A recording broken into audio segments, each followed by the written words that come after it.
Түркістан облысы, Арыс қаласы, жас натуралистер, техниктер, туристер станциясы. Қосымша білім беру педагогы Бақыт Серғазылы.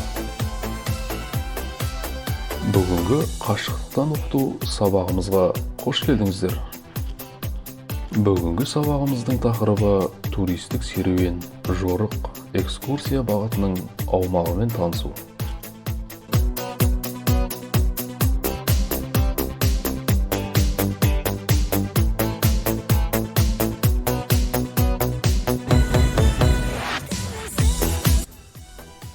Сабағымыздың мақсаты туристік серуен, жорық, экскурсия бағытының аумағымен танысуды ұйымдастыру. Сабағымыздың барысы экскурсия, жорық және серуендердің мақсаты. Туристік жаяу серуендердің классификациясы. Серуен, жорық, экскурсиялардың әр алуандығы. Танымдық экскурсиялар. Мысалы, республикалар мен қалалармен танысу, мұражайлар, тарихи ескерткіштермен, қорғалатын орындармен танысу болып табылады.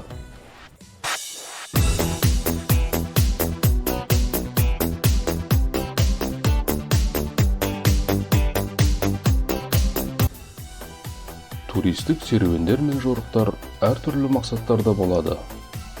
Мысалы, сауықтыру, орманда, тауларда, өзен көлдерде серуендеу.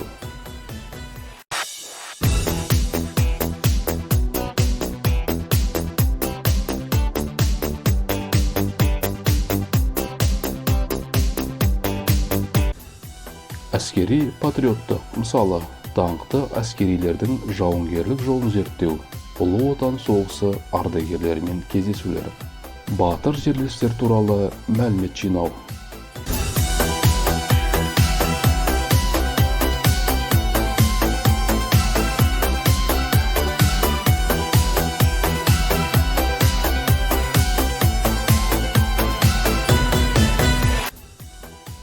Тарихи өлкетану, мысалы, мұндай жорықтар экспозицияны толықтыруға көмектеседі. Жергілікті мұражайлар, мектеп, ауыл, кент, қала тарихы бойынша мәліметтер жинау.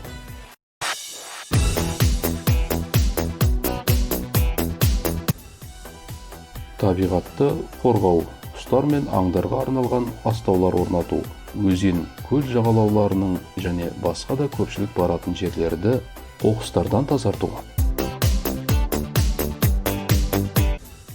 Неліктен біз туристік серуенге барамыз? Бұл сұрақты барлық туристік топ мүшелері қою керек.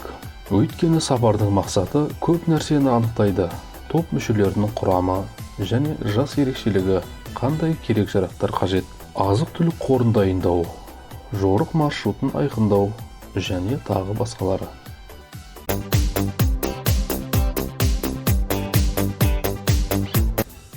Өкінішке орай, кей жағдайда тәжірибесіз туристік топ жаяу сапарға шығады.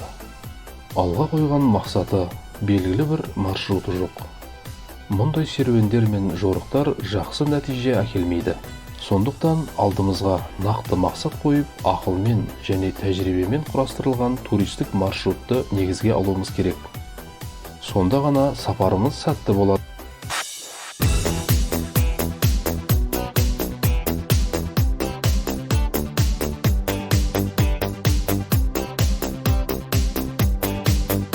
Жаяу серуендеу көбіне туризмге деген құштарлық басталатын бірінші түрі. Ең оңай және қолжетімді, оны ұйымдастыру қиын емес. Орташа дайындық тобы 4 адамнан 12 адамға дейін. Күніне 25-30 шақырымға дейін жол жүре алады. Рюкзактың салмағы ер адамдарда 25-30 келі, әйелдерде 15-20 келіге жетуі мүмкін. Қозғалыс уақыты бұл 5-6 сағат, әдетте 9:00-ден 16:00-ге дейінгі уақыт қолайлы болады.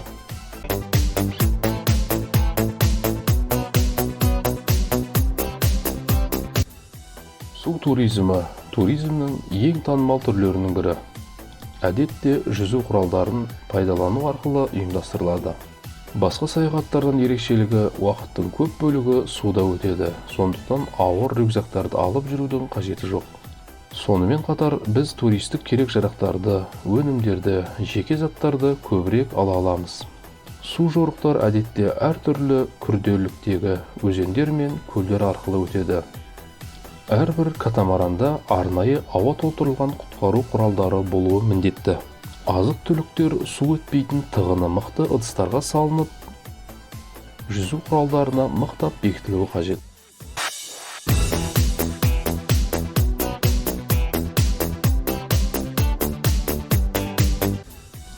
Велосипед туризмінің жаяу туризмнен бір қатар артықшылықтар бар. Әсіресе жылдамдық жағынан 5-6 есе жылдам қозғалу мүмкіндігі және керек-жарақтар мен азық-түлік тиелген ауыр рюкзакты арқалаудан арыламыз. Велосипедпен саяхаттауға көбінесе техника, жол-көлік ережесімен таныс, дайындалған саяхатшылар шығады. Мұндай саяхаттарға спорттық немесе тау велосипедтерін пайдаланады. Велотуризмде сауатты басшылықтың рөлі өте маңызды және қатысушылардың қауіпсіздік нормаларын сақтауы, сондай-ақ міндетті түрде алғашқы медициналық көмек жинағы және велосипедтердің қосалқы бөлшектері болуы қажет. Бүгінгі сауалымызды қорытындылай келе, туристік жаяу серуендеу кезінде шағын ауылдық жолдарды таңдаған жөн. Үлкен автомобиль жолдары қауіппен қатар зиянды. Шаң мен көліктің қалдық газдары денсаулығымызға кері әсер етеді. Сонымен қатар алғашқы медициналық көмек беруге арналған қобдишаны ұмытпауымыз қажет.